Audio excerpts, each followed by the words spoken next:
ഉയർന്ന വേഗതയിൽ തടസ്സമില്ലാതെ സഞ്ചരിക്കുന്ന ഉതകുന്ന രീതിയിലാണ് ദേശീയപാതകൾ 6 വരിയായി ഡിസൈൻ ചെയ്തിട്ടുള്ളത്. കുറഞ്ഞ വേഗതയിൽ വരുന്ന സർവീസ് റോഡിൽ നിന്ന് വരുന്ന വാഹനങ്ങൾ 100 കിലോമീറ്റർ വരെ വേഗത അനുവദിച്ചിട്ടുള്ള മെയിൻ റോഡിലേക്ക് എൻട്രി ചെയ്യുന്ന സമയത്ത് ആ പെട്ടെന്നുള്ള എൻട്രി മറ്റ് വാഹനങ്ങൾക്ക് തടസ്സമുണ്ടാക്കുകയും അത് അപകടത്തിന് കാരണമാവുകയും ചെയ്യും.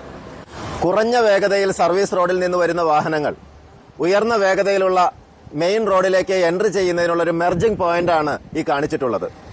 ഈ മെർജിംഗ് പോയിന്റിലൂടെ അകത്തേക്ക് വരുന്ന വാഹനങ്ങൾ അതിന്റെ വേഗത വർദ്ധിപ്പിക്കുന്നതിനായി കൊടുത്തിട്ടുള്ള ഈ ലൈനിന്റെ പേരാണ് ആക്സലറേഷൻ ലൈൻ എന്നുള്ളത്.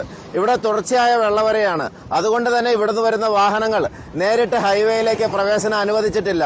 ആക്സലറേഷൻ ലൈനിലേക്ക് പ്രവേശിച്ച് വാഹനത്തിന്റെ വേഗത വർദ്ധിപ്പിച്ചു കൊണ്ടുവന്ന് ഇതിന്റെ ബ്രോക്കൺ ലൈൻ കൊടുത്തിട്ടുള്ള പോർഷനിൽ മാത്രമേ ഹൈവേയിലേക്ക് ഈ വാഹനങ്ങൾക്ക് പ്രവേശനത്തിന് അനുവദിച്ചിട്ടുള്ളൂ എന്ന് നമ്മൾ വളരെ വ്യക്തമായിട്ട് മനസ്സിലാക്കേണ്ടതുണ്ട്.